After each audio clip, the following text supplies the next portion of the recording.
അപ്പോൾ ഞങ്ങൾ വക്കീലന്മാർ പോലും ഹൈക്കോടതിയിൽ കേസ് നടത്തുമ്പോൾ ഞങ്ങളൊക്കെ വലിയ വക്കീലന്മാർ സുപ്രീം കോടതി വരുമ്പോൾ ഞങ്ങൾ അവരെ പുറകെ പോകും, അവരെ വാദം കേൾക്കും. അത് പക്ഷേ സാധാരണ ആളുകളെ സംബന്ധിച്ചോളം അത് രസകരമായി തോന്നുന്നില്ല. അപ്പൊ വഖഫിന്റെ വിഷയങ്ങൾ നിങ്ങളിപ്പോ പത്രങ്ങളിലൂടെ മറ്റൊക്കെ അറിഞ്ഞു കാണും എന്ന് ഞാൻ വിശ്വസിക്കുന്നു. വഖഫിന്റെ ബേസ് ഒക്കെ എന്താണെന്ന് നിങ്ങൾക്ക് അറിയാം, എന്നേക്കാൾ കൂടുതൽ അറിയാൻ പറ്റും. അപ്പൊ ശരിക്കും പറഞ്ഞാല് നമ്മൾക്കൊരു ചർച്ചയാകാം. നിങ്ങൾക്ക് വഖഫിന്റെ പുതിയ അമൻമെന്റുമായി ബന്ധപ്പെട്ട് എന്നോട് ചോദിക്കാം. എന്നെ കൊണ്ട് കഴിയുന്ന രീതിയിൽ ഞാൻ ഇപ്പോൾ പറ്റുമെങ്കിൽ മറുപടി പറയാം. അതല്ല എനിക്കിപ്പോൾ ഒന്ന് പഠിച്ചിട്ടേ പറയാൻ പറ്റുന്നുണ്ടെങ്കിൽ ഞാൻ എന്താക്കും, അടുത്ത ക്ലാസ്സിൽ ഞാൻ അതിന്റെ വിശദമായി പറയാം.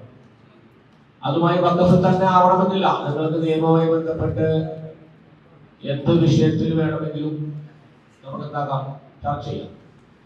ഇപ്പൊ ഞാൻ ഒരു മാസം മുമ്പ് ലിഫ്റ്റിൽ യാത്ര ചെയ്യുമ്പോ വക്കീലന്മാർ പോലും ഈ മൊബൈൽ, നമ്മൾ വണ്ടി ഓടിച്ചിട്ട് പോകുമ്പോ പോലീസുകാർ മൊബൈൽ എടുക്കുന്നു, എന്നിട്ട് ഫോട്ടോ എടുക്കുന്നു, എന്നിട്ട് വീട്ടിലേക്ക് സമൻസ് വരുന്നു, പൈസ അടക്കുന്നു. വക്കീലന്മാർ പോലും അടക്കുന്നില്ല. അപ്പൊ ഞാൻ ആലോചിച്ചപ്പോ അങ്ങനെ ഒരു നിയമം മോട്ടോർ വെഹിക്കിൾ ആക്ടിലോ CRPC-യിലോ IPC-യിലോ ഇല്ല.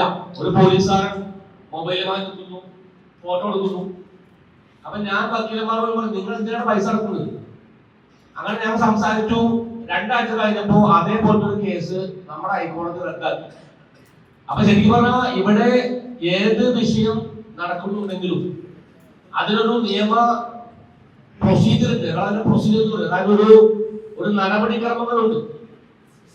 ആ നടപടിക്രമങ്ങളോട്, അതായത് പോലീസ് നമ്മൾ യാത്ര ചെയ്യുമ്പോൾ, നിങ്ങൾ കാറിൽ യാത്ര ചെയ്യുമ്പോൾ നിങ്ങളുടെ വണ്ടി ഒരു പോലീസ് ഉദ്യോഗസ്ഥന് കൈ കാണിക്കാം. അങ്ങനെ നമ്മൾ വണ്ടി ഒതുക്കി നിർത്തണം. അപ്പൊ നമ്മള് മോട്ടോർ വെഹിക്കിൾ ആക്ടും CRPC പൈസ എന്നത് ഷാർജുള്ള ഉദ്യോഗസ്ഥൻ, നമ്മുടെ സബ് ഇൻസ്പെക്ടർ ആയിരിക്കാം, അല്ലെങ്കിൽ SI ആയിരിക്കാം. അദ്ദേഹം പറയണം, എന്നിട്ട് പറയണം, ഞാൻ ഇന്ന സ്റ്റേഷനിലെ ഇന്ന ചാർജുള്ള ഉദ്യോഗസ്ഥനാണ്, ഇന്ന SI ആണെങ്കിൽ CA. നിങ്ങൾ ഇപ്പോൾ നിങ്ങളുടെ വണ്ടി ഇന്ന പോലീസ് സ്റ്റേഷൻ പരിധിയിലാണ്, നിങ്ങൾ ട്രാഫിക്കിന്റെ ഇന്ന നിയമം ലംഘിച്ചിരിക്കുന്നു, അതുകൊണ്ട് നിങ്ങളെ ഞാൻ ഫൈൻ അടിക്കാൻ ഉദ്ദേശിക്കുന്നു എന്ന് നമ്മൾ അറിയിക്കണം. അപ്പൊ നമുക്ക് പറയണം, കേൾക്കണം. അതിനുശേഷം എന്താക്കാം, എഴുതരാം. അപ്പൊ നമ്മളെ കാറിൽ നിന്ന് അല്ലെങ്കിൽ വാഹനത്തിൽ നിന്ന് ഇറക്കാൻ പോലും പാടില്ല. പക്ഷെ നമുക്ക് എത്ര അറിയാമോ? അപ്പൊ അതാണ് നിയമം. പക്ഷെ നമ്മളുടെ അറിവില്ലായ്മ കൊണ്ട് പലപ്പോഴും നിയമം പോലീസുകാർ ഉണ്ടാക്കുന്നുണ്ട്, ദുരുപയോഗം ചെയ്യുന്നുണ്ട്. അപ്പൊ ഞാൻ പറഞ്ഞത്, ഈ വിഷയം സംസാരിച്ച് 2 ആഴ്ച കഴിഞ്ഞപ്പോ ഹൈക്കോടതി പറഞ്ഞ് മൊബൈലിൽ ഒരു പോലീസുകാരൻ ഫോട്ടോ എടുക്കുന്നു, ഹെൽമെറ്റ് ഇല്ലാതെ പോകുന്നു, ബെൽറ്റ് ഇല്ലാതെ പോകുന്നു, സീറ്റ് ബെൽറ്റ്, അത് ഫോട്ടോ എടുക്കുന്നു, അവരത് സ്റ്റേഷനിലേക്ക് അയക്കുന്നു. അങ്ങനെ ഒരു പ്രൊസീജിയർ ഈ രാജ്യത്തോട് നിയമത്തിലില്ല. അത് പോലീസുകാർ ഉണ്ടാക്കിയതാണ്. പക്ഷെ എന്താണെങ്കിലും ഗവൺമെന്റ് പൈസ കിട്ടുന്നതുകൊണ്ട് ഗവൺമെന്റ് ഉണ്ടാക്കും, ആ പൈസ സ്വീകരിക്കും, ഗവൺമെന്റ് ഹാപ്പിയാവും. പക്ഷെ തെറ്റാണെന്ന് പറഞ്ഞുകൊണ്ട് ആരെങ്കിലും കോടതിയിൽ പോകുമ്പോ അപ്പോഴാണ് കോടതി പറയുന്നത്, നിങ്ങൾ എന്ത് നിയമത്തിന്റെ അടിസ്ഥാനത്തിലാണ് ഇദ്ദേഹത്തിന്റെ ഇടത്തല വഴി പോയപ്പോ മൊബൈലിൽ പിടിച്ചു, അത് ചാർജ് ആക്കി, ആസ് പെർ വിച്ച് പ്രൊവിഷൻ, ഏതാ നിയമം? അങ്ങനെ അധികാരം പോലീസിന് കൊടുക്കുന്ന വകുപ്പ് ഏതാണ് എന്ന് ചോദിച്ചപ്പോ പ്രോസിക്യൂട്ടർ എന്തില്ല, ഉത്തരവില്ല. അപ്പൊ ഹൈക്കോടതി ഉണ്ടാക്കി, അത് റദ്ദാക്കിയിട്ട് പറഞ്ഞു, മേലിൽ മൊബൈലിൽ ഒരു പോലീസുകാരൻ വീഡിയോ പിടിച്ചിട്ട് അത് കേസാക്കുന്ന പരിപാടി പറ്റൂല. ഞാൻ പറഞ്ഞത്, ഈ രാജ്യത്ത് എല്ലാത്തിനും ഒരു പ്രൊസീജിയർ ഉണ്ട്. അപ്പൊ ഇന്നിപ്പോ ഈ വഖഫ് പ്രോപ്പർട്ടികള് നിയമപരമായി പിടിച്ചെടുക്കുവാൻ വേണ്ടി കേന്ദ്ര ഗവൺമെന്റ് ബുദ്ധിപരമായി ചെയ്ത ഒരു തന്ത്രത്തിന്റെ ഭാഗമാണ് പുതിയ വഖഫ് അമെൻഡ്മെന്റ് ആക്ട്. പ്രൊസീജിയറാണ്. ഇത് പ്രകാരം എന്താക്കും, നമുക്ക് നിയമപരമായി അവകാശപ്പെട്ട വഖഫ് പ്രോപ്പർട്ടികൾ ഗവൺമെന്റ് പിടിച്ചു.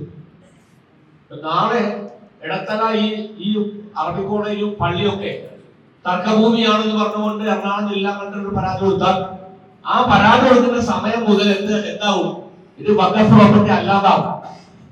മദ്രസ അടച്ചുകൊണ്ടിട്ട് വരും, പള്ളി മോഷിയിട്ട് വരും. ഇതാണ് നിയമം. അപ്പൊ ഇതുമായി ബന്ധപ്പെട്ട് നിങ്ങൾക്ക് ചോദ്യം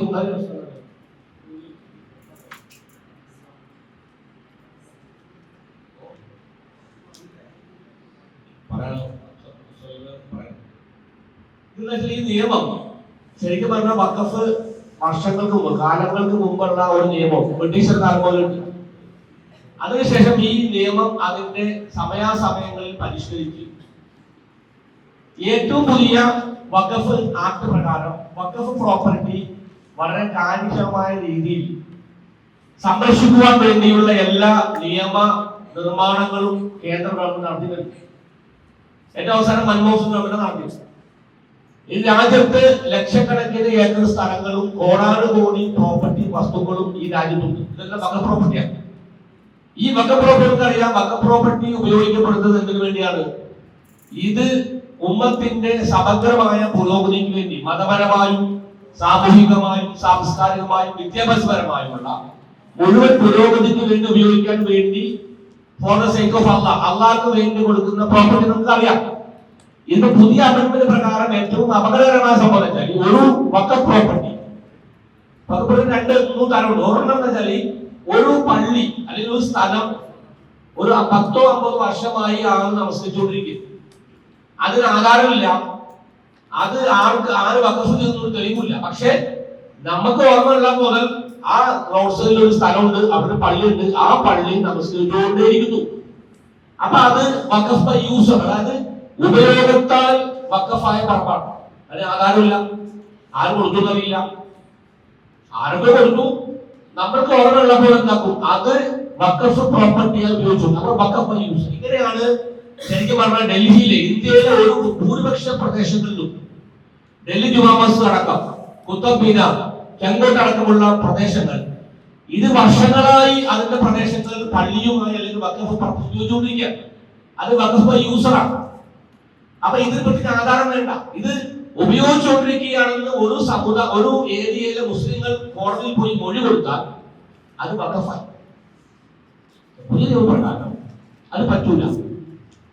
അത് പറ്റില്ല എന്ന് പറഞ്ഞാൽ ആ വഖഫിന്റെ ആ പ്രോപ്പർട്ടി വഖഫ് ആകണമെങ്കിൽ എന്ത് വേണമെന്ന് പറഞ്ഞാൽ ഇതിന് ആധാരമുണ്ട് എന്ന്, അല്ലെങ്കിൽ ഒരു ആധാരം തെളിയിക്കണം. ഇന്ന ആള് ഇന്ന പേരിൽ ഇന്ന മകൻ ഇന്ന ആള് ഇന്ന വർഷം ഈ പ്രോപ്പർട്ടി വഖഫ് ചെയ്തു എന്ന് കാണിക്കുന്ന തെളിവ് കളക്ടറുടെ മുമ്പിൽ ഹാജരാക്കി അപ്രൂവൽ ആക്കിയാൽ മാത്രമേ ആ യൂസ് ഉപയോഗിച്ചുകൊണ്ടിരിക്കുന്ന ആ പ്രോപ്പർട്ടി ചിലപ്പോൾ 500, 1000, 1300 വർഷം ഉപയോഗിച്ചിട്ടുണ്ടാവും.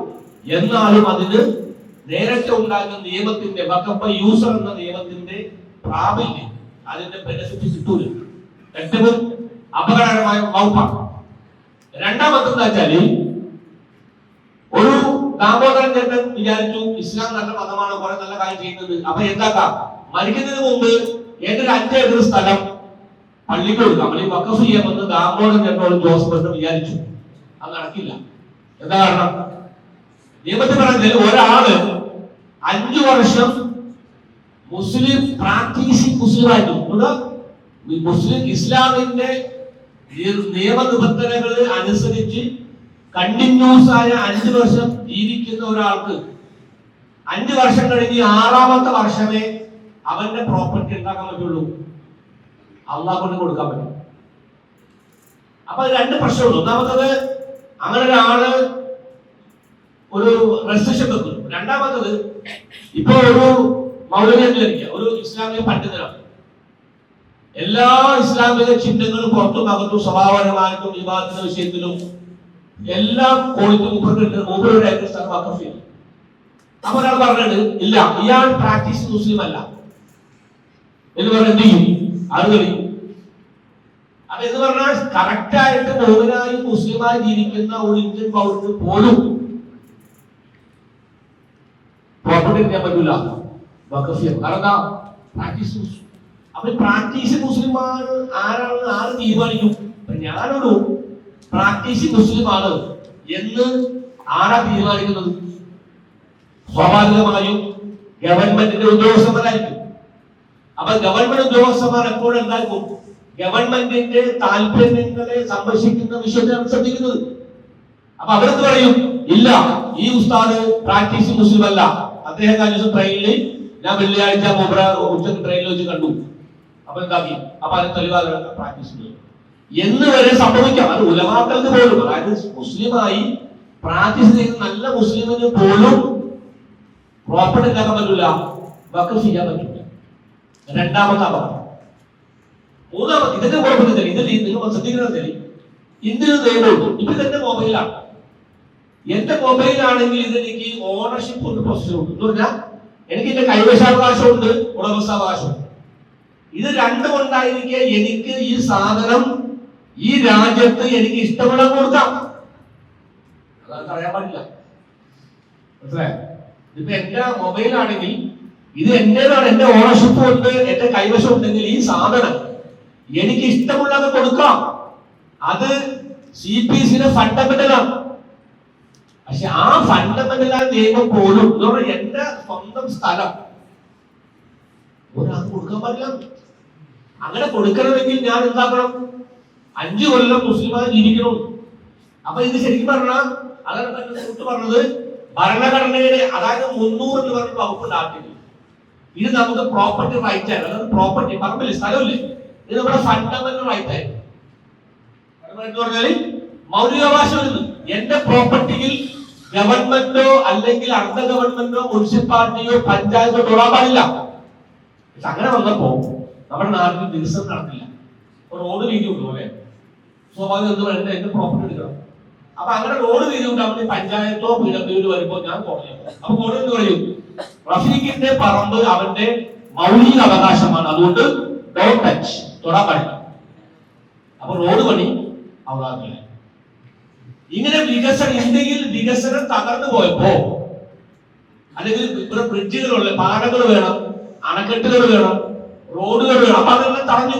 ഇന്ത്യ വികസനം ഒരിടപ്പിലായി. ആ സമയത്ത് ഇന്ദിരാഗാന്ധി ഗവൺമെന്റ് ആണ് ഈ ഭരണഘടനയുടെ മൗലിക അവകാശം ഈ പ്രോപ്പർട്ടി എടുത്ത് മാറ്റി 300 എന്നുള്ള ഒരു അമെന്റ്മെന്റ് കൊണ്ടുവന്നു. എന്നിട്ട് എന്ത് പറഞ്ഞു?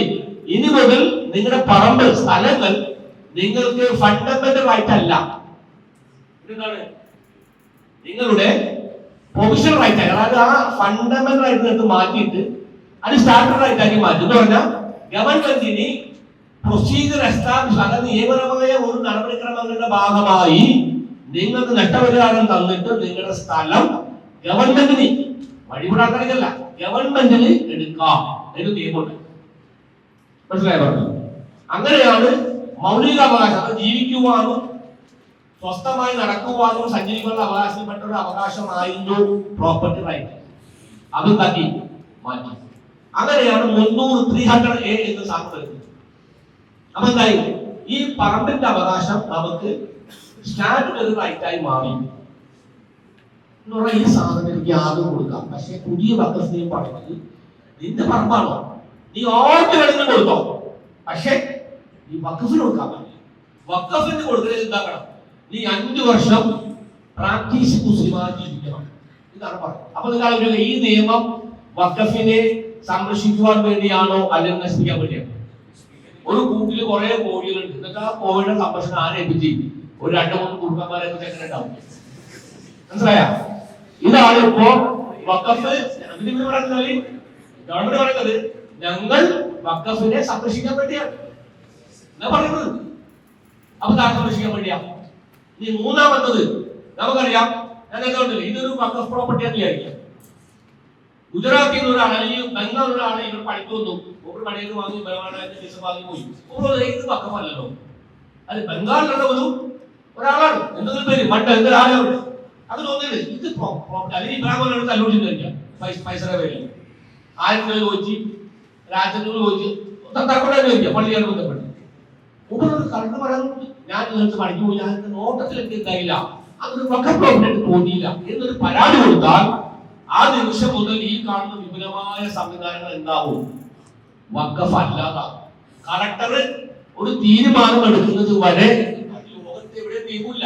നമ്മൾ പരാതി കൊടുത്താൽ കോടതി പറയും സ്റ്റാറ്റസ് കൊടുക്കും. അതായത് ഒരു റോഡ് വഴി നമ്മുടെ മതിൽ പൊളിക്കാൻ വന്നു, പഞ്ചായത്ത് കിടക്കാൻ വന്നിട്ട് പൊളിക്കാൻ, അപ്പൊ നമ്മൾ ഹൈക്കോടതി, അപ്പൊ ഹൈക്കോടതി ഒരു സ്റ്റാറ്റസ് കൊടുത്താണ്. ഇന്ന് ഈ മൺഡേ 3:50 എന്താണ് അവസ്ഥ? അതാണ് ആ സമയത്തുള്ള അവസ്ഥ. അത് മാറ്റാൻ പാടില്ല. അത് നിയമത്തിന്റെ ഫണ്ടമെന്റൽ ആണ്. പിന്നെ കോടതി വാദം കേട്ടു, വിധി പറയുന്നത് വരെ ആ വിത്തിമ ഡോണ്ട് ടച്ച്, തൊടാൻ പാടില്ല.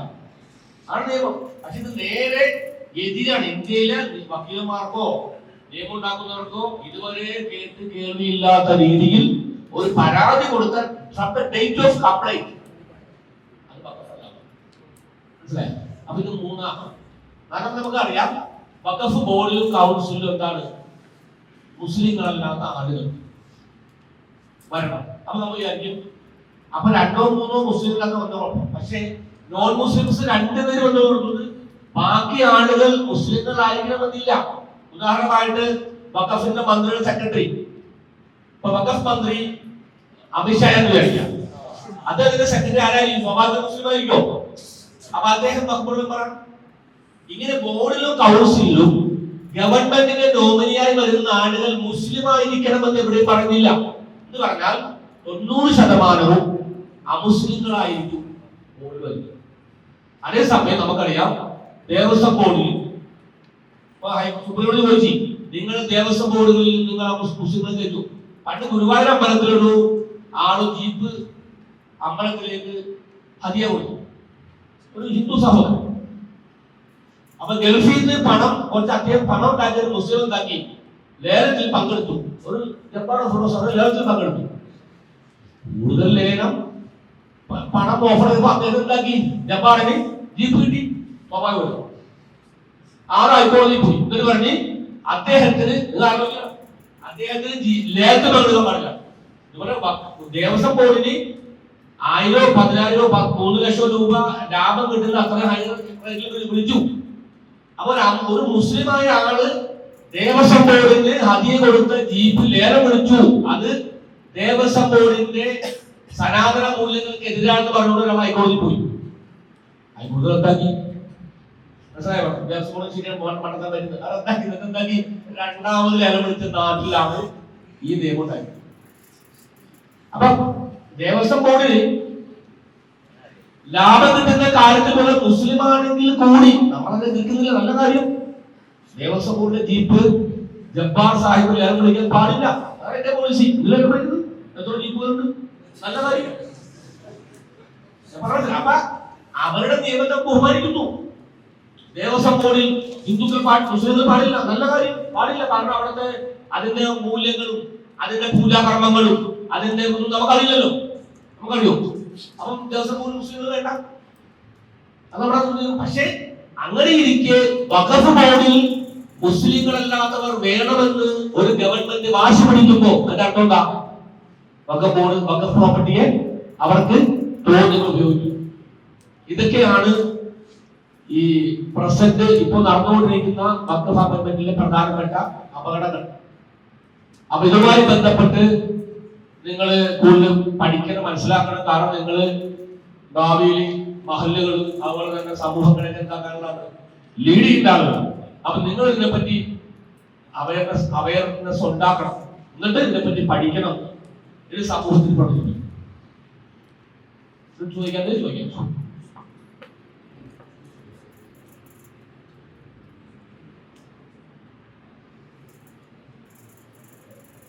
വഖഫുമായി ബന്ധപ്പെട്ട് ഇപ്പൊ സുപ്രീം കോടതിയിൽ ഇത് നടന്നുകൊണ്ടിരിക്കുകയാണ്. അപ്പൊ നിങ്ങൾക്ക് ഇതുമായി ഈ വഖഫിന്റെ നിയമത്തിൽ ഒരു കാര്യം മനസ്സിലാക്കുന്നത്, നമ്മള് ഇതെല്ലാം ഈ നിയമങ്ങളൊക്കെയും നമ്മുടെ രാജ്യത്ത് നടക്കുമ്പോ ഏറ്റവും വിഷമകരമായ സംഭവം വെച്ചാൽ നമ്മൾക്ക് ഇതിന്റെ വരുംവരായകളെ വളരെ പക്വമായ രീതിയിൽ ഇപ്പൊ ജമിയത്തുൽ ഉലമ ഹിന്ദിനെ പോലുള്ള പ്രഗത്ഭമായ സംഘടനകൾ സുപ്രീം കോടതിയിൽ കേസ് കൊടുത്തു. സ്റ്റേ വാങ്ങുന്നത് ഒഴിച്ചാൽ ഇന്ത്യയിൽ മൊത്തത്തിലുള്ള ഒരു മുസ്ലിം യൂണിറ്റി ഇതിനു വേണ്ടിയുള്ള ഒരു ഇനിഷ്യേറ്റീവ് എടുക്കുന്ന കാലത്തിൽ മൊത്തത്തിൽ ഒരു ആശാവഹമല്ല. അതിന്റെ വിഷയത്തിൽ ഇതിന്റെ അപകടകരമായ അവസ്ഥകൾ മഹല്ലുകൾ പോലും മനസ്സിലാക്കുന്നില്ല. ഏറ്റവും ഈ വഖഫിന്റെ പ്രോപ്പർട്ടികൾ നമ്മൾക്ക് ധാരണ വഖഫ് പ്രോപ്പർട്ടി പള്ളി, മദ്രസ, യതീംഖാന, ഖബർസ്ഥാൻ. ഇപ്പൊ ഞാൻ എറണാകുളം യൂണിവേഴ്സിറ്റി പോയപ്പോ ഒരു 5 ഏക്കർ സ്ഥലങ്ങൾ വെറുതെ കിടക്കുന്നത് അപ്പൊ വഖഫ് പ്രോപ്പർട്ടിയാണ്. അപ്പൊ തൊട്ടപ്പുറത്ത് ഫാത്തിമ വാടക താമസിച്ചു. പുള്ളിക്കാലത്ത് വീട്ടിലൊക്കെ പാത്രങ്ങളൊക്കെ പോയിട്ടാണ് ജീവിക്കുന്നത്. അപ്പൊ വഖഫ് പ്രോപ്പർട്ടി ഇങ്ങനെ കിടക്കുന്നു. പക്ഷെ മുസ്ലിം വിഭാഗത്തിൽപ്പെട്ട ഒരു പാവപ്പെട്ട വിധവയായ സ്ത്രീ വീട്ടിൽ പാത്രം കഴുകി അതുകൊണ്ട് വീട് വാടക പോലും താമസിക്കുന്നത്. എന്തുകൊണ്ട്? ഇത് ശരിക്കും ഉപദ്രവകാശപ്പെട്ടാൽ. അപ്പൊ ഇത്തരം കൺസ്ട്രക്റ്റീവായിട്ട് അത് വഖഫ് പ്രോപ്പർട്ടികള് ഉമ്മത്തിന് കൺസ്ട്രക്റ്റീവായി ഉപയോഗിക്കുന്ന വിഷയത്തിൽ ഞാനടക്കമുള്ള നമ്മുടെ സമുദായത്തിൽ വന്ന അശ്രദ്ധ, ഈ അശ്രദ്ധയിൽ നിന്ന് നമ്മളൊന്ന് തട്ടിനിർത്താൻ വേണ്ടി ആയിരിക്കാം ഒരുപക്ഷെ ഇത്തരം അവസ്ഥകൾ നമുക്ക് വരുന്നത്. അത് നമ്മൾ ചിന്തിക്കണം. കൂട്ടി വായിക്കട്ടെ. നമ്മൾ ചിന്തിക്കണം. നമ്മൾ പറയാറുണ്ട് ബാബരി മസൂദ് ഞാൻ ബാബരി മസൂദ് ശരിയല്ലേ, പക്ഷേ മലപ്പുറം ജില്ലയിൽ ഇപ്പോഴും 10-13 പള്ളി കൂട്ടുകിടക്കുന്നുണ്ട്. മലപ്പുറം ജില്ലയിൽ 10-13 പള്ളി പൂട്ടി. കഴിഞ്ഞ കൊടുത്താച്ചിട്ടില്ലേ ഒരു മെമ്പറിൽ ഒരു മെമ്പറിൽ ഒരാൾ ഇങ്ങനെ ഒരു മെമ്പറിൽ 2 കുട്ടികൾ അവിടെ ഹുത്തുബ ഉണ്ടാകാനും ഉസ്താദിനെ കാലം പിടിച്ച് ഒരാൾ വലിച്ചപ്പോൾ അയാൾ വീട്ടു. അപ്പൊ ആ വലിച്ചാളുടെ ടീം കയറി. ഇപ്പൊ ഈ ടോളിൽ സമൂസ അറിയാം, ഞങ്ങൾ പോയത് ലുലുമാളിന്റെ സൈഡിൽ ഒരു പള്ളി പൂട്ടി കിടക്കുന്നുണ്ട്. വളരെ വിശ്വസിക്കും. ലുലുമാളിന്റെ ഓപ്പോസിറ്റ് ടോളിന്റെ ആ അകത്ത് ഒരു ചെറിയ പള്ളി പൂട്ടി കിടക്കുന്നുണ്ട്. ഞങ്ങൾ പോയപ്പോ ആ പള്ളിയുടെ ഭിത്തി ബൗണ്ടറി ചെയ്യുന്ന ഒരു ഹിന്ദു സഹോദരനാണ്. വൈകുന്നേരമായി.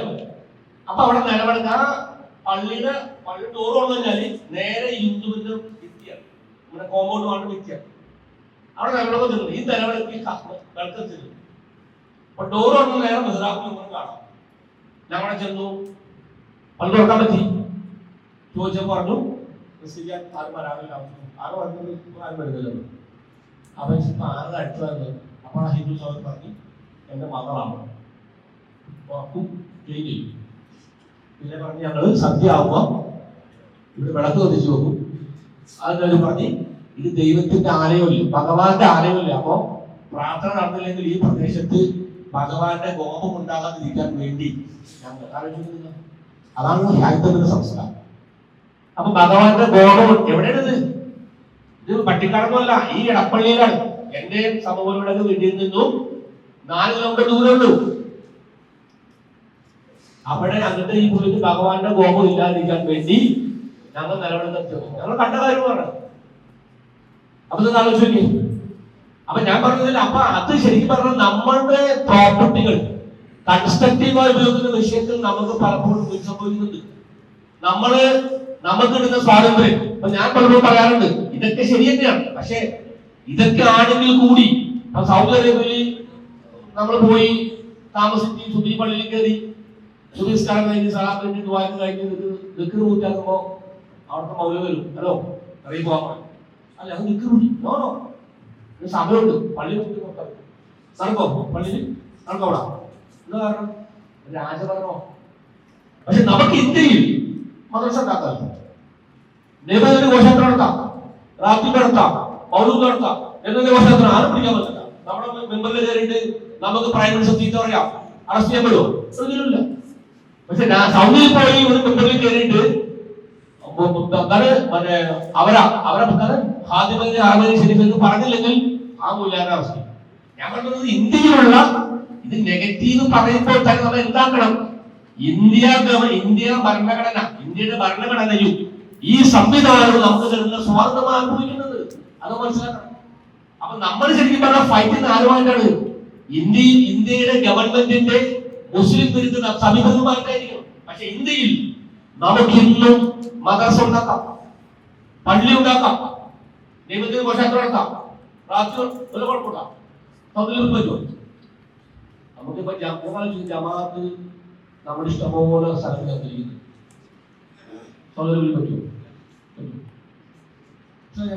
ഞാൻ പറയാൻ വെച്ചാൽ നമ്മുടെ സമുദായ ആളുകൾ ഒത്ത പ്രശ്നം. അപ്പൊ നമ്മൾ പ്രതികരിക്കണം, ശക്തമായി പ്രതികരിക്കണം. നമ്മൾ അമ്മ അത് നടപടിയില്ല. നമ്മളോട് ഒഴിവാക്കാൻ പറയുന്നതാണ് നമ്മുടെ ദൈവത്തിന്റെ ഉൾമാക്കളും അതുപോലെ ഇവിടുത്തെ എന്താ പറയുന്നത്, ഈ നമ്മൾക്കെതിരെയുള്ള ഈ ആക്രമണം എന്താണ്? നമ്മൾ ജനാധിപത്യ രീതിയും ജുഡീഷ്യറിയും ഉപയോഗിച്ച് നേരിടണം.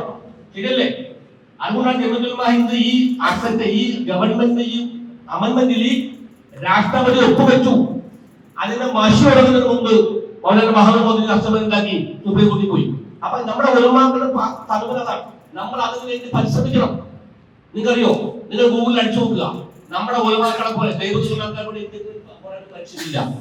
അതായത് സിൽക്ക് റയോട്ട് വിപ്ലവമുണ്ട്, നിങ്ങൾ അടിച്ചു നോക്കുക ഗൂഗിളിൽ. അത് തുടങ്ങിയത് ഒരു ദൈവത്തിൽ മൗലാന. ഇന്ത്യയുടെ 1ാമത്തെ സ്വാതന്ത്ര്യം ആരാ തുടങ്ങിയത്? ദൈവത്തിൽ മാത്രം. ദൈവം ഞങ്ങള് ഒരിക്കൽ ദൈവത്തിൽ പോകുന്നു. അപ്പൊ കുറെ വലിയ വലിയ മഹാന്മാർ അവിടെ അൻവർ ഷാ കാശ്മീരി ഒരുപാട് അവരെ പറ്റി പിന്നീട് നമ്മൾ ഗൂഗിളിൽ അടിച്ചപ്പോ അവരൊക്കെ ഇന്ത്യയെ നിർമ്മിക്കുവാൻ വേണ്ടി പാടുപെട്ടവരാണ്. ഒരു ഖബർസ്ഥാനുണ്ട് ഡൽഹിയിൽ നിന്നും ദേവത്തിലേക്ക് പോകുമ്പോ ഒരു ജോൺ തോമസ് ബോസ് എഴുതിയിട്ടുണ്ട് 857 വിപ്ലവം നടന്നു. ആ വിപ്ലവം തുടങ്ങിയ ആരാണെന്നറിയോ? ഉലമാക്കൾ. എന്താ കാരണം? ബ്രിട്ടീഷുകാർ വന്നു, ഡൽഹിയിൽ 650 മദ്രസ ഉണ്ടായി. 50 വർഷം കഴിഞ്ഞപ്പോ 650 മദ്രസയിൽ 500 മദ്രസയായിട്ട് കുറഞ്ഞു. എന്താ കാരണം? ബ്രിട്ടീഷുകാരി മതപരിവർത്തനം തുടങ്ങി, സമുദായത്തെ വ്യാപകമായി കൺവെർട്ട് ചെയ്യാൻ ആരംഭിച്ചു. ഉലമാക്കളുടെ കാര്യം പിടിക്കിട്ട് അവർ ഉലമാക്കൾ എന്ത് ചെയ്തു? ബ്രിട്ടീഷുകാരെതിരായി പോരാടി. അങ്ങനെ 857 മാത്രം വിപ്ലവം ഉണ്ടാകും. ആരാ കാരണക്കാരി? അദ്ദേഹം ഇരിക്കുന്നു. ആ വിപ്ലവത്തിന് ശേഷം ഡൽഹി മുതൽ ദേവബന്ദ് വരെ ഒരൊറ്റ മരങ്ങളുമില്ല. There was a single tree, not a single tree without having the dead body of Indian ulama. അങ്ങനെ വേറെ എന്താണ്? ഇന്ത്യൻ ഉലമാക്കളുടെ മയ്യത്തുകൾ തൂങ്ങിയാടാത്ത ഒരൊറ്റ മരം പോലും ഡൽഹിയിൽ നിന്നും ദേവബന്ദിൽ ഉണ്ടായിരുന്നില്ല. എന്താ അർത്ഥം? എന്താ? അത്രയധികം ഉലമാക്കളെ ബ്രിട്ടീഷുകാരി കൊന്നൊടുക്കി. അപ്പൊ അവരുടെ ചോരയും ജീവനും നീതി കൊടുത്തവർക്ക് ഇന്ത്യ നിർമ്മിച്ചത്. ഇന്ത്യ നമ്മൾ നിർമ്മിച്ചതാണ്. ഇന്ത്യ ആരുണ്ടാക്കിയതാണ്? ഇന്ത്യൻ ഉലമാക്കൾ ഉണ്ടാക്കിയത്. അപ്പൊ ശരിക്കും പറഞ്ഞാൽ ഈ ഇന്ത്യയുടെ ഭാവിയെ പറ്റി ഏറ്റവും കൂടുതൽ നിൽക്കുന്ന ആർക്ക് വേണം? നമുക്ക് വേണ്ടത്. അപ്പൊ നിങ്ങൾ ഇതിനെ പറ്റി പഠിക്കണം, മനസ്സിലാക്കണം. ഈ വഖഫ് നിയമം ശരിക്കും പറഞ്ഞാൽ ഉണ്ടാക്കി. ഇത് കേന്ദ്ര ഗവൺമെന്റ് ഉണ്ടാക്കിയ ഒരു അപകട നിയമമാണ്. ഇതിനെതിരെ ഉണ്ടാക്കണം നമ്മള്. ഇതിനെതിരെ ജുഡീഷ്യറിയെയും പിന്നെ ജനാധിപത്യ രീതിയെ ഉപയോഗപ്പെടുത്തി കൊടുത്താക്കണം നമുക്ക് പ്രതികരിക്കണം. അങ്ങനെ പ്രതികരിക്കുമ്പോഴാണ് നമുക്ക് എന്ത് കിട്ടുള്ളൂ? വിജയം കിട്ടും. നമ്മുടെ കൂടുതൽ ആളുകൾ അങ്ങോട്ട് അത് നടക്കില്ല. നമ്മൾ ജനാധിപത്യ രീതിയിൽ സമാധാനപരമായിട്ടാണ് ജുഡീഷ്യറി ഉപയോഗപ്പെടുത്തിക്കൊണ്ട് നമ്മൾ കഴിയും. അതാണ് ഇന്നിപ്പോ സുപ്രീം കോടതിയിൽ ദൈവദുരന്താക്കൾ ചെയ്തുകൊണ്ടിരിക്കുന്നത്. പിന്നെ മറ്റൊന്ന്, ഈ വഖഫിന്റെ അമെൻഡ്മെന്റ് ബില്ലിൽ അപകടമായ മറ്റൊരു ക്വസ്റ്റ്യൻ വെച്ചാൽ, ഈ വഖഫ് അമെൻഡ്മെന്റ് ബില്ല് പാസ്സായി, ഇത് റൂള് ചട്ടം കേരളം ഉണ്ടാക്കി കഴിഞ്ഞാൽ ഇന്ത്യയിൽ വ്യാപകമായി തർക്കമുള്ള പ്രദേശങ്ങളുണ്ട്. ഉദാഹരണമായിട്ട് ബാബറി മസ്ജിദ് പതനം. ഈ പതനത്തിന് സമയത്ത് ബാബറി മസ്ജിദ് കൊടുക്കുന്നതിന് മുമ്പ് 1994 ഒരു നിയമമുണ്ട്. അതായത് ആ നിയമപ്രകാരം ഒരു പള്ളി അല്ലെങ്കിൽ ഒരു മദ്രസ അല്ലെങ്കിൽ ഒരു ടെമ്പിൾ, ഒരു ചർച്ച്, ആരാധനാലയങ്ങൾ ഈ സ്വാതന്ത്ര്യത്തിന് സമയത്ത് 1947 1940 ഓഗസ്റ്റ് 15 ആ മന്ദിരം, ആ ബിൽഡിംഗ് പള്ളിയായിരുന്നോ? നിങ്ങൾ പള്ളിയാണ്. അമ്പലമായിരുന്നോ? നിങ്ങൾ അമ്പലമാണ്. ചർച്ചായിരുന്നോ? നിങ്ങൾ ചർച്ച. അതിൽ ആരും തർക്കം ഉന്നയിക്കാൻ പാടില്ല എന്ന് പറഞ്ഞത് രാജീവ് ഗാന്ധി ഗവൺമെന്റ് അന്ന് നിയമം ഉണ്ടായി. ഈ നിയമം നടക്കുമ്പോൾ ബാബറി മസ്ജിദ് തർക്കം നിലവിലുണ്ട്. അപ്പൊ എന്താക്കി? ബാബറി മസ്ജിദിന്റെ കാര്യം മാത്രം ഈ നിയമത്തിന്റെ പരിധി ഒഴിവാക്കി. മനസ്സിലായോ? ഈ നിയമം നാട്ടിൽ ഉണ്ടായിരിക്കുകയാണ് ജാബാബി മസ്ജിദ്, അജ്മീർ, ഇങ്ങനെ കുറെ പള്ളികളുടെ കാര്യം പറഞ്ഞുകൊണ്ട് സിവിൽ കോടതികളിൽ, താഴെയുള്ള സിവിൽ കോടതിയിൽ പോലും സംഘപരിവാറിന്റെ ആളുകൾ കേസ് കൊടുക്കും. കേസ് കോടതി സ്വീകരിക്കാൻ പാടില്ല. കേസുകൾ സിവിൽ കോടതി സ്വീകരിക്കാൻ പാടില്ല. അപ്പൊ അതിനെതിരായി ഈ കേസ് സ്വീകരിക്കാൻ പാടില്ല എന്ന് പറഞ്ഞുകൊണ്ട് മുസ്ലിം സംഘടന ജമിയത്തുലമാ അടക്കമുള്ള പേഴ്സണൽ അടക്കമുള്ള ആളുണ്ടാക്കി സുപ്രീം കോടതി. സുപ്രീം കോടതി ഈ നിയമം ഉണ്ടായിരിക്കെ ഇങ്ങനത്തെ കേസുകൾ സ്വീകരിക്കാൻ പാടില്ല എന്ന് താക്കീത് കൊടുത്തു. അപ്പൊ സംഘടന ചെയ്ത് ഈ നിയമം തെറ്റാണ്. അതായത് ഏത് നിയമം? രാജീവ് ഗാന്ധി ഉണ്ടാക്കിയ ഈ നിയമം പറഞ്ഞപ്പോഴാണ് നേരത്തെ പറയുന്നത്. രാജീവ് ഗാന്ധി ഉണ്ടാക്കിയ നിയമമില്ലേ? രാജീവ് ഗാന്ധി ഉണ്ടാക്കിയ ഏതാ നിയമം? അത് പറയാൻ പറ്റും?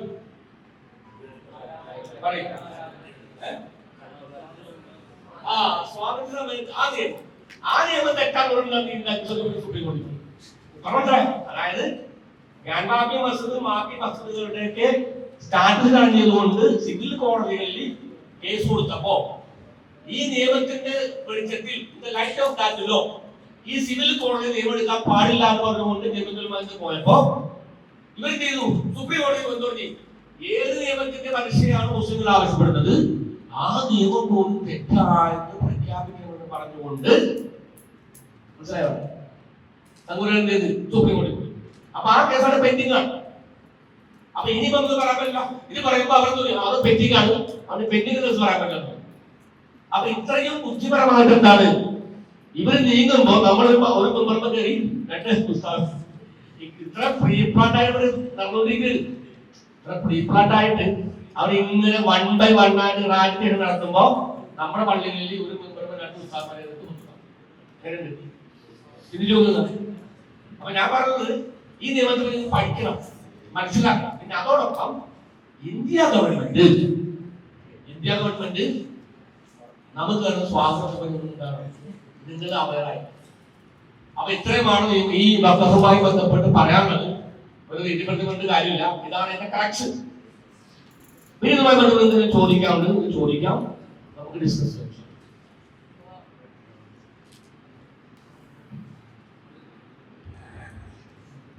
മുനമ്പുമായിട്ട് ബന്ധപ്പെട്ട് ശരിക്കും പറഞ്ഞാൽ അതൊരു ശരിക്കും പൊളിറ്റിക്കൽ ഇഷ്യൂ മാത്രം. അതായത് മുനമ്പത്ത് പ്രോപ്പർട്ടി നല്ലൊരു മനുഷ്യൻ വഖഫ് ചെയ്തു. ആ വഖഫ് ചെയ്തത് ആ രീതിയിൽ സംരക്ഷിക്കാൻ വഖഫ് ബോർഡിനോ അല്ലെങ്കിൽ കോളേജിനോ പറ്റിയില്ല. സ്വാഭാവികമായും ഈ കോളേജുകാരുടെ അവരുടെ പ്രൈവറ്റ് ലക്ഷ്യം വെച്ചുകൊണ്ട് അത് പ്രോപ്പർട്ടി വിൽക്കാനും പിടിക്കാനും ഒരു മട്ടാഞ്ചേരിക്കാരനായ ഒരു വ്യക്തിയെ ഏൽപ്പിച്ചു. അദ്ദേഹം ബോറോഫറുകൾ ഉണ്ടാക്കി ചെറിയ ചെറിയ പ്രോപ്പർട്ടികൾ സ്വന്തം പ്രോപ്പർട്ടി പോലെ വിറ്റു. അവരത് വാങ്ങി വീട് പണിതു. പിന്നീട് ഗവൺമെന്റ് നിശ്ചയിച്ച ഒരു കമ്മീഷൻ അത് വഖഫ് ബോർഡിനെ കണ്ടെത്തി ഇത് തിരിച്ചു പിടിക്കുവാൻ വേണ്ടി പ്രൊസീജിയർ ചെയ്തു. അപ്പൊ ഈ വിഷയത്തിൽ ഇത് വഖഫ് പ്രോപ്പർട്ടിയാണെന്ന് പറഞ്ഞപ്പോ സ്വാഭാവികമായും വില്ലേജ് ഓഫീസറുകാർ ടാക്സ് വാങ്ങില്ല. അപ്പൊ ടാക്സ് വാങ്ങില്ല. സ്വാഭാവികം ഞാനൊരു പ്രോപ്പർട്ടി വാങ്ങിയില്ല. ഇപ്പൊ ഞാൻ നിങ്ങളുടെ പ്രോപ്പർട്ടി വാങ്ങി, ആ പ്രോപ്പർട്ടി എനിക്ക് വാങ്ങാൻ പറ്റുന്ന പ്രോപ്പർട്ടി ആണോ എന്ന് ബോധ്യപ്പെടുത്തുന്നത് എന്റെ ഉത്തരവാദിത്വം. ഇപ്പോ നമ്മുടെ കൊച്ചി ഷിപ്പാട് കണ്ടിട്ട് പറയുന്നത് എന്റെ പ്രോപ്പർട്ടി വാങ്ങാം, അതുണ്ടാക്കാം, കിട്ടൂല. അപ്പൊ അത് കൊച്ചി ഷിപ്പാട് വാങ്ങുന്ന മുമ്പ് അത് കൊച്ചി ഷിപ്പാടാണ്, അത് ഗവൺമെന്റിന് എനിക്ക് വാങ്ങാൻ പറ്റില്ല. ഇത്തരം കാര്യങ്ങളെ പറ്റി വിൽക്കുന്നവരുടെ കാര്യം, കാരണം വിൽക്കുന്ന പണം കിട്ടുന്നുണ്ട്, അറിയേണ്ട ആരാണ്, വാങ്ങുന്നത് അറിയുന്നത്. അപ്പൊ ഞങ്ങൾ വക്കീൽമാരുടെ അടുത്ത് ആളുകൾ ആധാരം കൊണ്ട് വരും, എന്നിട്ട് പറയും ലീഗൽ നോക്കാൻ പറയും. ലീഗൽ എന്ന് പറഞ്ഞാൽ ഈ പ്രോപ്പർട്ടി എനിക്ക് വാങ്ങാൻ പറ്റുമോ ഇന്ന് നോക്കാൻ പറയും. അപ്പൊ ഇതൊന്നും നോക്കാതെ ആളുകൾ അശ്രദ്ധമായി വാങ്ങി പണം കൊടുത്തിട്ടുണ്ടാവും. പക്ഷെ അത് അൾട്ടിമേറ്റ് എന്താണ്, വഖഫ് പ്രോപ്പർട്ടിയാണ്. പക്ഷെ വഖഫ് പ്രോപ്പർട്ടിയുടെ ഈ തർക്കങ്ങൾ എന്തില്ല, പുതിയ നിയമത്തിന് ഈ ബാധകമല്ല. അതാണ് നിയമത്തിൽ പറഞ്ഞത്. അതായത് നിലവിലുള്ള യാതൊരു തർക്കമുള്ള വിഷയങ്ങളൊന്നും എന്തില്ല ഈ പുതിയ ആക്ടിൽ പെടൂല. രണ്ടാമത്തത് പുതിയ ആക്ടിൽ 2A എന്നൊരു വകുപ്പുണ്ട്. 2A പറഞ്ഞാൽ രാജ്യത്തെ കോടതികളോ ട്രിബ്യൂണലുകളോ അതോടോ എന്ത് തന്നെ പറഞ്ഞാലും ശരി, ഒരു പ്രോപ്പർട്ടി വഖഫ് പ്രോപ്പർട്ടി അല്ല എന്ന് കണ്ടർ ചെയ്ത് കാണിച്ചാൽ അത് പ്രോപ്പർട്ടി. അപ്പൊ അതാണ് സുപ്രീം കോടതി ചൂടായത്. സുപ്രീം കോടതി പറഞ്ഞ് ഈ രാജ്യത്തെ കോടതികളിലേക്കാൾ വലുതാണോ പാർലമെന്റ്, ഈ കോടതികൾ എന്ത് പറഞ്ഞാലും തന്നെ ശരി എന്ന് പറയുന്നത്. അപ്പൊ അതാണ് 2A എന്ന് പറയുന്നത്. അപ്പൊ അത് ശരിക്കും സുപ്രീം കോടതി റദ്ദാക്കും. അപ്പൊ ഇത്തരം വിഷയങ്ങൾ കൊണ്ട് മുനമ്പ വിഷയവും ഈ പുതിയ വഖഫ് ആക്ടിനോട് യാതൊരു ബന്ധവുമില്ല. പിന്നെ നമ്മുടെ ആളുകൾ തമ്മിൽ ക്ലാഷ് ഉണ്ടാക്കിയിട്ട് ഒരു പൊളിറ്റിക്കൽ ഇൻഫ്ലുവൻസ് ഒരു എല്ലാവർക്കും വേണ്ടിയുള്ള ഒരു തന്ത്രം മാത്രമാണ്.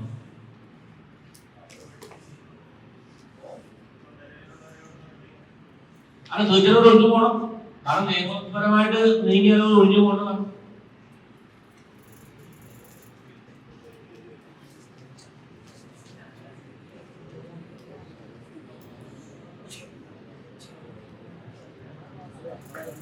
ഈ രാജീവ് ഗാന്ധി സർക്കാർ ഒരു നിയമം കൊണ്ടുവന്നത് ഇപ്പോഴും പെൻഡിങ് ആണെന്ന് പറഞ്ഞു.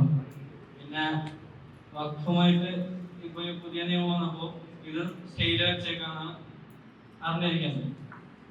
അപ്പോ ഇത്രയും ഒരുപാട് നാളായിട്ട് ഇങ്ങനെ നിയമങ്ങളും കാര്യങ്ങളും ഇതിനെതിരെ ഒരു കേസ് ഫയൽ ചെയ്യുമ്പോൾ ഇത്രയും നാളായിട്ട് ഇത് പെൻഡിങ് ആയി പോണതും പിന്നെ സ്റ്റേ കുറെ നാൾ നീണ്ടു പോകാനുള്ള കാരണങ്ങളൊക്കെ അത് പ്രത്യേകിച്ച് കാരണമൊന്നുമില്ല. സ്വാഭാവികമായും കോടതികളിൽ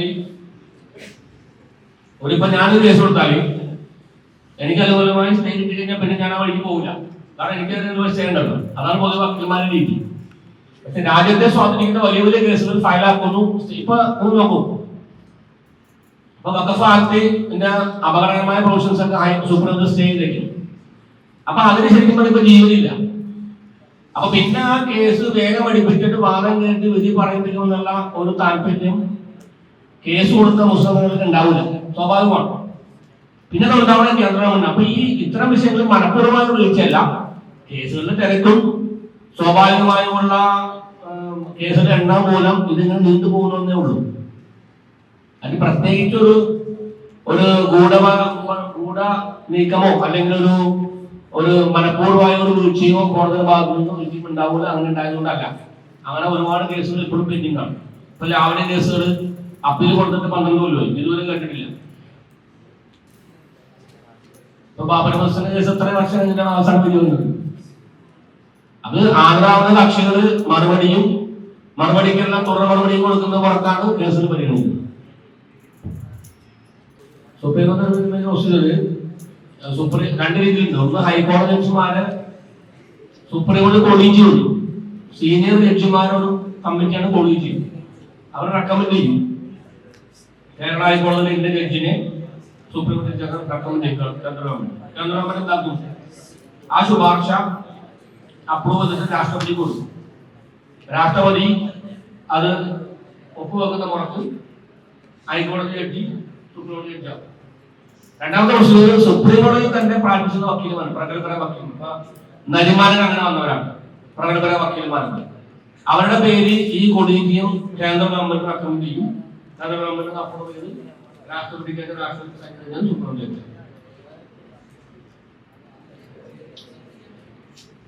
ഒരിക്കലും ഹൈക്കോടതി സുപ്രീം ജഡ്ജായി കഴിഞ്ഞാൽ അവരെ തിരിച്ചു വിളിക്കാൻ പറ്റില്ല. ആകെയുള്ള പ്രൊസീജിയർ കൊളീജിയം ഇംപീച്ച്മെന്റ് ആണ്. ഇംപീച്ച്മെന്റ് പറഞ്ഞാല് പാർലമെന്റിൽ 3/2 ഭൂരിപക്ഷത്തോടു കൂടി ഈ ജഡ്ജിനെ പുറത്താക്കണം. അത് പലപ്പോഴും സംഭവിക്കാറില്ല. തിരിച്ചു വിളിക്കുന്നത് സാധാരണ ഒരു ജില്ലാ ജഡ്ജിനെ പോലെ അല്ലെങ്കിൽ ജില്ലാ കളക്ടറെ പോലെ സസ്പെൻഡ് ചെയ്യാനോ പുറത്താക്കാനോ പറ്റൂല. ഒരിക്കൽ ഹൈക്കോടതി ആയി കഴിഞ്ഞാൽ അല്ലെങ്കിൽ സുപ്രീം കോടതി ആയി കഴിഞ്ഞാൽ അദ്ദേഹത്തെ പുറത്താക്കുന്നത് നീണ്ടൊരു പ്രൊസീജിയറാണ്, വളരെ ബുദ്ധിമുട്ടുള്ള കാര്യമാണ്. സുപ്രീം കോടതിയിൽ 65 വയസ്സാണ്, നമ്മുടെ ഹൈക്കോടതിയിൽ 60.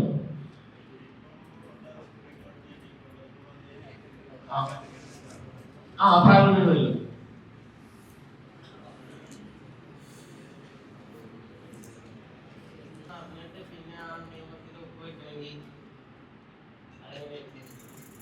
അതായത് ഭരണഘടന പ്രകാരം രാഷ്ട്രപതിയും ഗവർണർമാരൊക്കെ എന്താണ്, റബ്ബർ സ്റ്റാമ്പുകളാണ്. അവർക്ക് പരിമിത അധികാരങ്ങളുണ്ട്. കേന്ദ്രം ഒരു നിയമം പാർലമെന്റിൽ പാസ്സാക്കി രാഷ്ട്രപതിക്ക് അയച്ചാൽ രാഷ്ട്രപതി അത് ഒപ്പുവെക്കണം.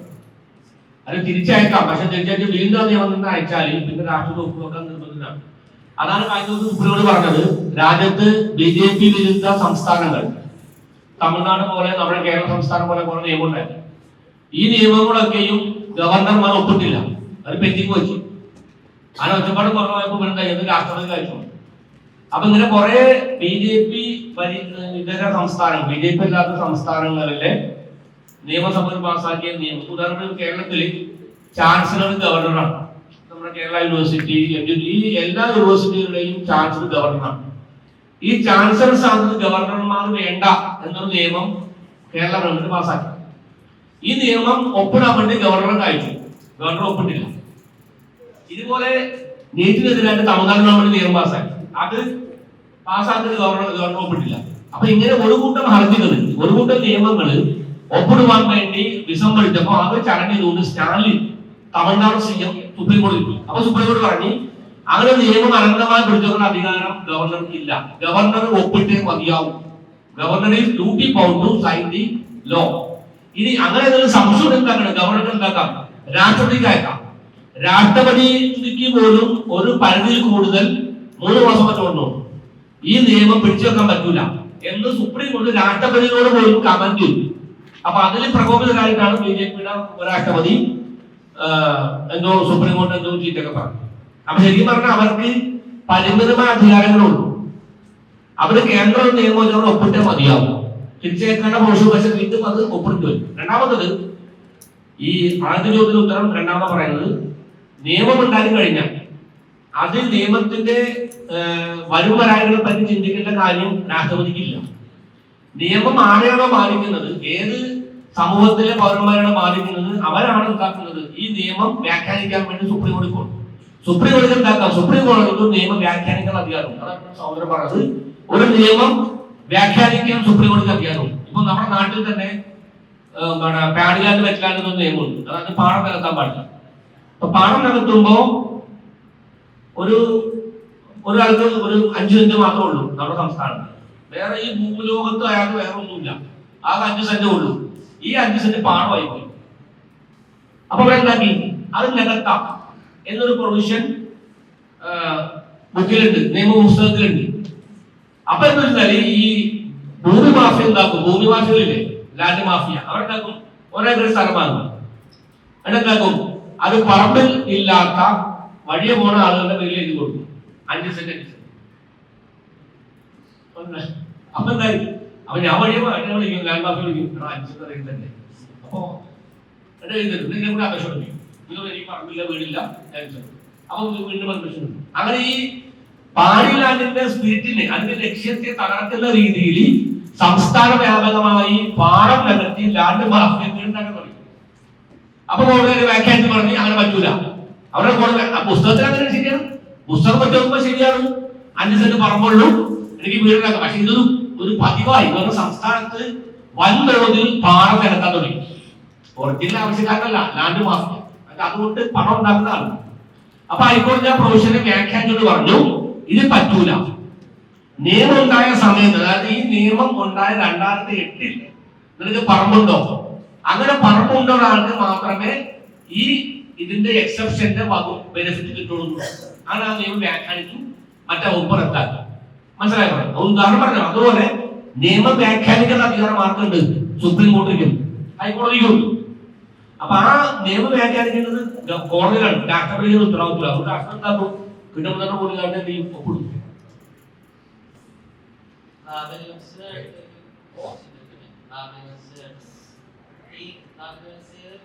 അത് പൂർണ്ണമായിട്ടും മുസ്ലിങ്ങളുടെ കീഴിലുള്ള ആ സ്ഥലമാണെന്ന് അറിഞ്ഞിട്ടും പിന്നെ എന്തുകൊണ്ടാണ് അവർക്ക് ക്ഷേത്രം പറയാൻ വേണ്ടി വിട്ടുകൊടുത്തത്? അതായത് നമ്മുടെ നാട്ടിൽ നമ്മൾ ഇന്ത്യയിലായിട്ടാണ് ജീവിക്കുന്നത്. ശരിക്കും ബാബറി മസ്ജിദിന്റെ വിഷയത്തിൽ നമ്മള് ഓപ്പറേഷൻ വിജയിച്ചു, പക്ഷെ രോഗി എന്താക്കി, രോഗി മരിച്ചു. അപ്പൊ ബാബറി മസ്ജിദിന്റെ കേസിൽ നമ്മൾ ഉന്നയിച്ച 3 വാദങ്ങളും സുപ്രീം കോടതി അംഗീകരിച്ചു. എന്ന് പറഞ്ഞാൽ അത് പള്ളിയുടെ പറമ്പാണെന്ന് സുപ്രീം കോടതി അംഗീകരിച്ചു. പിന്നെ അത് പള്ളിയാണ്, ഈ പള്ളി അനധികൃതമായിട്ടാണ് പൊളിച്ചതെന്നും. അപ്പൊ 3 കാര്യങ്ങളും സുപ്രീം കോടതി അംഗീകരിച്ചു. പക്ഷേ നമ്മുടെ രാജ്യത്തിന്റെ സുസ്ഥിരമായ ഒരു നിലനിൽപ്പിന് വേണ്ടി അതും കൂടി പരിഗണിച്ചിട്ടാണ് സുപ്രീം കോടതി പറഞ്ഞത്. ഇത് ഇങ്ങനെയൊക്കെ ആണെങ്കിലും നിലവിലെ സാഹചര്യത്തിൽ അത് ഇതൊരിക്കലും ബാബറി മസ്ജിദിന്റെ പറമ്പ് ഒരിക്കലും അമ്പലത്തിന്റെ പറമ്പാണെന്നോ അവിടെ അമ്പലം പറയേണ്ടത് ആവശ്യമാണെന്നൊന്നും കോടതി പറഞ്ഞില്ല. പക്ഷെ കണ്ടെത്തിയെന്ന് വെച്ചാൽ ഇത് പള്ളിയുടെ പറമ്പ് തന്നെയാണ്, പിന്നെ ഇവർ അതിക്രമിച്ച് കയറിയതാണ്, അവിടെ എന്താ പവിത്രമായ ബിൽഡിംഗ് അള്ളാഹുവിന്റെ പള്ളി തന്നെയാണെന്നാണ് സുപ്രീം കോടതി കണ്ടെത്തിയത്. ഈ 3 കണ്ടെത്തലുകളും മുസ്ലിം സമുദായത്തിന്റെ വാദങ്ങളെ ശരിവെച്ചതാണ്. പക്ഷെ പിന്നീട് അങ്ങനെ കണ്ടെത്തിയിട്ടും സ്വാഭാവികമായും കോടതിയിൽ ഈ ഗ്രൗണ്ടുകളുണ്ട്. ഇപ്പോൾ വിധി പറയുന്നതിന് മുമ്പ് വിധിയിലേക്ക് നയിക്കുന്ന കാരണങ്ങൾ പറയും, അതിന് ഗ്രൗണ്ട് എന്ന് പറയുന്നത്. അപ്പൊ 1, 2, 3, 4, 5 ഇങ്ങനെ എഴുതും പോയിന്റുകൾ. ഈ ഗ്രൗണ്ടുകളെല്ലാം ഒരു ഭാഗത്ത് അനുകൂലമാകുമ്പോൾ സ്വാഭാവികമാക്കി വിചാരിക്കുമോ ഗ്രൗണ്ടൊക്കെ അനുകൂലം വരുന്നത്, അപ്പൊ എനിക്ക് വിധി എന്ന് വിചാരിക്കും. പക്ഷെ ബാബറി മസ്ജിദ് വിഷയത്തിൽ മാത്രം തന്നെ ഇതിനാ സംഭവിച്ചത്. അത് ഗ്രൗണ്ടുകൾ മൊത്തം ഉണ്ടാക്കി, ഗ്രൗണ്ടുകൾ മൊത്തം പള്ളിക്ക് അനുകൂലമായിരുന്നു. പക്ഷെ എങ്ങനെയാണെങ്കിലും ഒരു വിട്ടുവീഴ്ചയുടെ പുറത്ത് നമ്മൾ എന്താക്കണം, അത് അമ്പലത്തിൽ വിട്ടുകൊടുത്തു.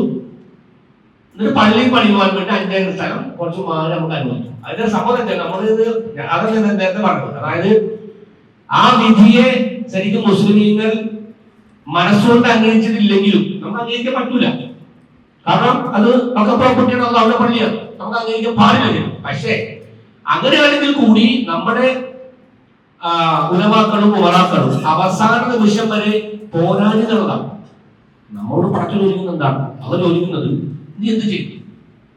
അപ്പൊ ഇന്ത്യയിലെ നിലവിലുള്ള ഇന്ത്യൻ സെനാരിയോയിൽ നമ്മുടെ ഉലമാക്കളും ഉമറാക്കളും ആ പള്ളി തിരിച്ചു പിടിക്കുവാൻ വേണ്ടി ഇന്ത്യയിലെ നിയമ സംവിധാനങ്ങൾ അനുവദിക്കുന്ന പരമാവധി നിയമപരമായി ഫൈറ്റ് ചെയ്തു.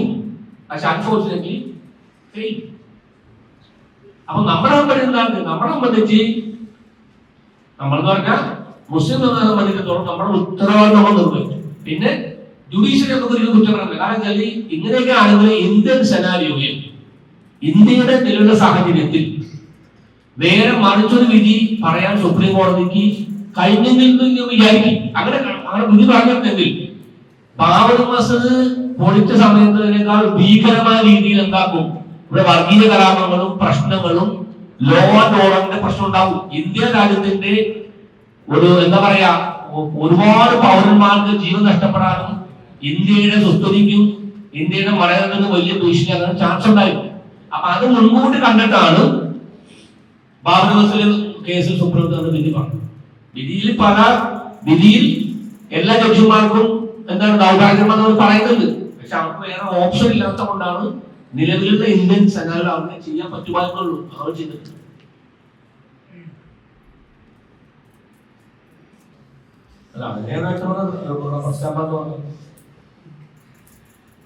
പിന്നെ നിയമം വ്യാഖ്യാനിക്കുന്നത് കോടതിയാണ്. അതായത് നമ്മൾ നിയമം ഉണ്ടാക്കിയാൽ രാഷ്ട്രത്തെ ഒപ്പിടണം. നിയമത്തിന്റെ എന്തെങ്കിലും പ്രശ്നം നമ്മളെ ബാധിക്കുന്നതാണെങ്കിൽ അത് വ്യാഖ്യാനിക്കുന്നത് രാഷ്ട്രപതിയല്ല, കോടതികളാണ്. കോടതി വ്യാഖ്യാനിക്കും എന്നൊരു വിധി പറയും. ശരിക്കും പറഞ്ഞാൽ ഇപ്പൊ ഒരു നിയമലോകത്ത് ഒരു ചർച്ചയുണ്ട്. എന്താ വെച്ചാൽ ഗവർണർമാര് ഒരു ഉപകാരമില്ല.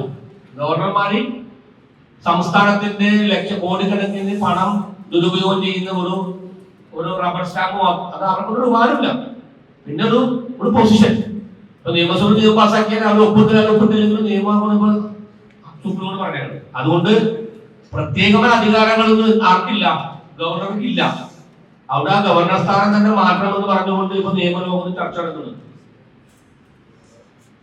രാഷ്ട്രപതിയെ സംബന്ധിച്ചോളം കുറച്ചുകൂടി അധികാരങ്ങളുണ്ട്. കാരണം ഇപ്പൊ 3 സൈനിക തലവനാണ് രാഷ്ട്രപതി. പിന്നെ 3 സൈനിക മേധാവികളും പരസ്പരം കൂടി ആലോചിക്കാൻ പാടില്ല. ഇപ്പൊ പാകിസ്ഥാനിലൊക്കെ പട്ടാള ഭരണം ഉണ്ടാകാനുള്ള മെയിൻ കാരണം അതൊരു പ്രശ്നമുണ്ട്. ഇപ്പൊ കര, നാവിക, വ്യോമസേന മേധാവികൾ അവര് മീറ്റിംഗ് കൂടാൻ പാടില്ല. 4ാമനായിട്ട് ആര് വേണം? രാഷ്ട്രപതി വേണം. അങ്ങനെ കുറെ പ്രധാനപ്പെട്ട ഡ്യൂട്ടികൾ രാഷ്ട്രപതിക്കുണ്ട്. പക്ഷെ ഗവർണറുടെ കേസ് എടുക്കുമ്പോൾ അതുപോലും ഇല്ല എന്നുള്ളതാണ്.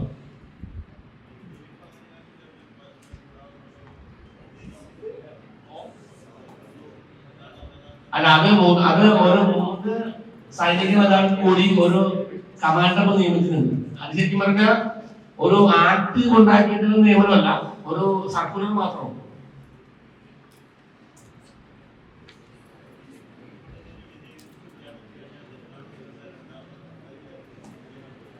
സുപ്രീം കോടതി നിയമം ഒരു വിധി പറഞ്ഞാൽ പിന്നെ നമുക്ക് തെറ്റാന്ന് പറഞ്ഞാൽ പോകണം. സുപ്രീം കോടതി ശരിക്കും പറഞ്ഞാൽ സുപ്രീം കോടതി 2 ജഡ്ജിമാരാണ്. അപ്പൊ കോടതി വിധി പറഞ്ഞു കഴിഞ്ഞാൽ ഒരു വിധി പറഞ്ഞു കഴിഞ്ഞപ്പോൾ നമുക്ക് ആ വിധി ചലഞ്ച് ചെയ്യാൻ പറ്റൂല. നമുക്കത് പുനഃപരിശോധന ഹർജി കൊടുക്കാം. റിവ്യൂ ഹർജി, അതാണ് വിധി പറഞ്ഞു. എന്നിട്ട് അവര് പുനഃപരിശോധന നിങ്ങൾ ഒന്നും കൂടി പരിഗണിക്കണമെന്ന് പറഞ്ഞുകൊണ്ട് വിധിയിൽ നിന്ന് പോരായ്മകളുണ്ട്, അത് ഒന്നും കൂടി പരിഗണിക്കണമെന്ന് പറഞ്ഞുകൊണ്ട് അതേ കോടതിയിൽ അതേ ജഡ്ജിമാർക്ക് കൊടുക്കുന്ന പുനഃപരിശോധന റിവ്യൂ ഹർജി, റിവ്യൂ പെറ്റീഷൻ അത് കൊടുക്കാം. അത് തള്ളിയാലും പിന്നെ ഒന്നുമില്ല. പിന്നെ പലപ്പോഴും 2 ജഡ്ജിമാർ വെക്കുമ്പോ ഇപ്പൊ എന്റെ അഭിപ്രായം എതിരായിരിക്കും ഉസ്താദിന്റെ അഭിപ്രായം ഒരു കേസിന്റെ. അപ്പൊ എന്താ അപ്പൊ വിധി പറയാൻ പറ്റൂല. അപ്പൊ 2 ജഡ്ജിമാർ തമ്മിൽ 3 ജഡ്ജിമാരിലേക്ക് വിടും, ഫുൾ ബെഞ്ചിലേക്ക് വിടും. അങ്ങനെ ഹൈക്കോടതി സംഭവിക്കാറുണ്ട്. അതായത് ഒരു കേസിൽ തന്നെ 2 ജഡ്ജിമാര് ഉണ്ട്. 2 ജഡ്ജിമാർക്കും 2 അഭിപ്രായമാണ്. ഒരാൾക്ക് അത് പാഠമാകണം, അല്ലെങ്കിൽ പാഠമാക്കണ്ട, വേറെ. അപ്പൊ എന്താ കൂടുതൽ പ്രശ്നമില്ലേ? അപ്പൊ ഈ 2 ജഡ്ജിമാർ ഒന്ന് വിധി പറയും, അല്ലെങ്കിൽ വിധി പറയാതെ അത് ഫുൾ ബെഞ്ചിൽ 3 ജഡ്ജിമാരുണ്ടാവും. അപ്പൊ ആ 3 ജഡ്ജിമാരിൽ 2 പേര് എന്താണോ വിധി പറയുന്നത് ഭൂരിപക്ഷത്തിന്റെ വിധിയാണ് നിയമം.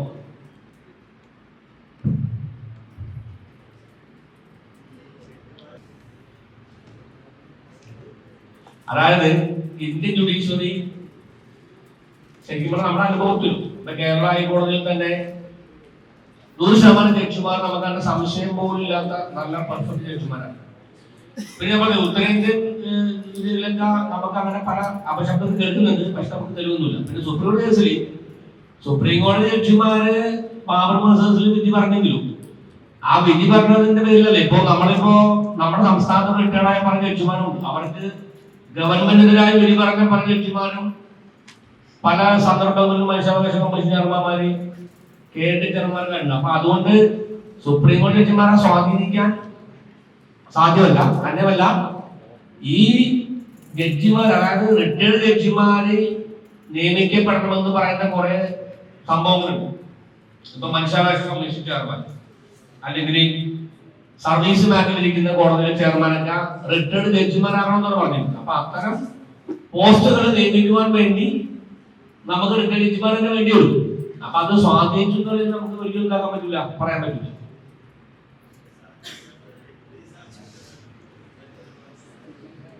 സ്വാഭാവികമായും നമ്മുടെ ഈ ട്രെൻഡ് പ്രകാരം, അതായത് ഒരു രാജ്യം, ഒരു ഗവൺമെന്റ് ഭരിക്കുമ്പോൾ, ഒരു പാർട്ടി ഭരിക്കുമ്പോൾ സ്വാഭാവികമായും ജഡ്ജിമാർ മനുഷ്യരാണല്ലോ. അപ്പൊ സ്വാഭാവികമായും ഉള്ള ഒരു സ്വാധീനം എന്ന് പറഞ്ഞാൽ ഒരു വ്യക്തിപരമായ സ്വാധീനമല്ല, കേന്ദ്രത്തിന്റെ അധികാരത്തിന്റെ ഒരു പവറിൽ ഉണ്ടാവുന്ന ഒരു സ്വാധീനം പൊതുവെ ജുഡീഷ്യറിയെ ബാധിക്കും. ജുഡീഷ്യറിയെ പൊതുവെ ബാധിക്കുന്നുണ്ട്. അതെല്ലാ രാജ്യത്തും അങ്ങനെയല്ല. ഇപ്പോ ട്രംപിന്റെ കേസിൽ ഇപ്പോ പല കേസുകളിലും ട്രംപിന്റെ റദ്ദാക്കി. ട്രംപ് തോറ്റപ്പോ പറ്റൂല, ട്രംപിൽ തന്നെ പ്രസിഡന്റ് ആകുമ്പോൾ ട്രംപിന്റെ ടീം കോൺഗ്രസിലേക്ക് തിരിച്ചു തരും. അമേരിക്കൻ പാർലമെന്റിലേക്ക് ഉപകരണം അങ്ങനെ കുറെ കേസ് ഉണ്ടായിരുന്നു. പക്ഷെ ആ കേസുകളിൽ എന്താക്കി, ട്രംപ് രണ്ടാമത് പ്രസിഡന്റായി വിജയിച്ചപ്പോ ആ 40 ദിവസം ഗ്യാപ്പിൽ എല്ലാ കേസുകളും അമേരിക്കൻ സുപ്രീം കോടതി റദ്ദാക്കി. അത് സ്വാഭാവികമാണ്. അങ്ങനെ ഉള്ള സംഭവങ്ങളില്ലേ ഒരു വ്യക്തിപരമായിട്ട് സ്വാധീനിക്കുന്നത് ജുഡീഷ്യറി പൊതുവെ കാണാറില്ല.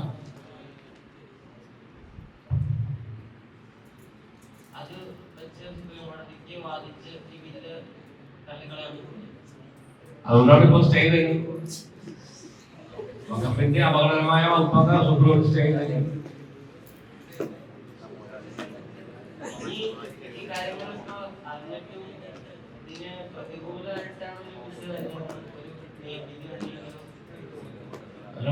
നമുക്ക് ശുഭാവിശ്വാസം ആർജിക്കാം.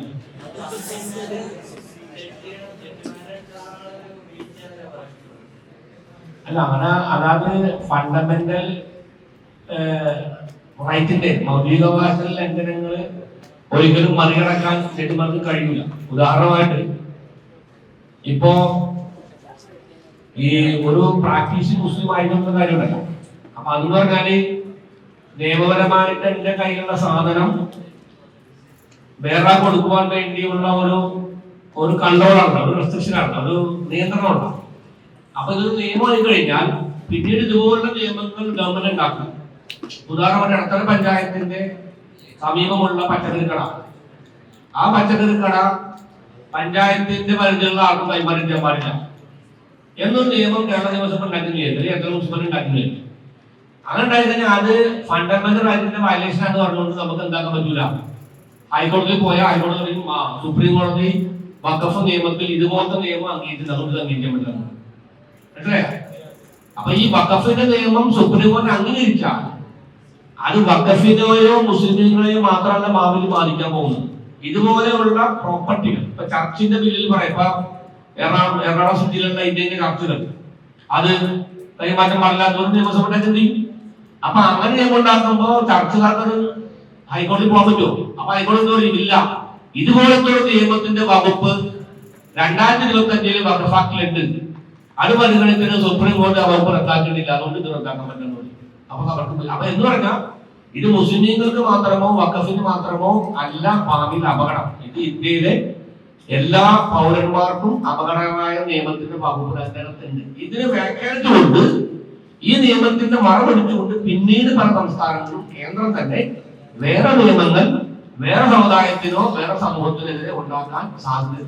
അതുകൊണ്ട് ആ നിയമം റദ്ദാക്കപ്പെടാതിരിക്കാൻ ചാൻസ് കാണുന്നില്ല.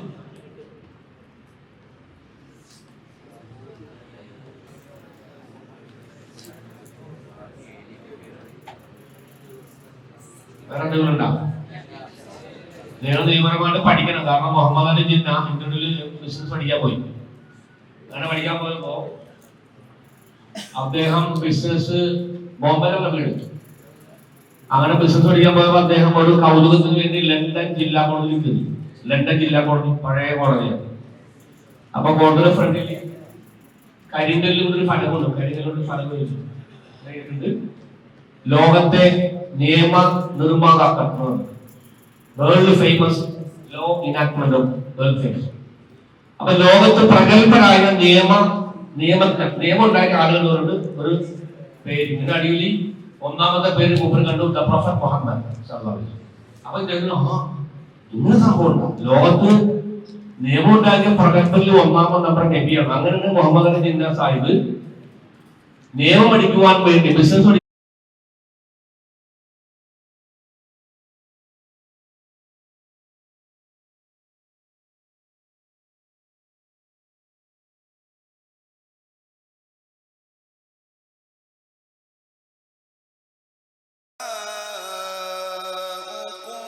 في الحياة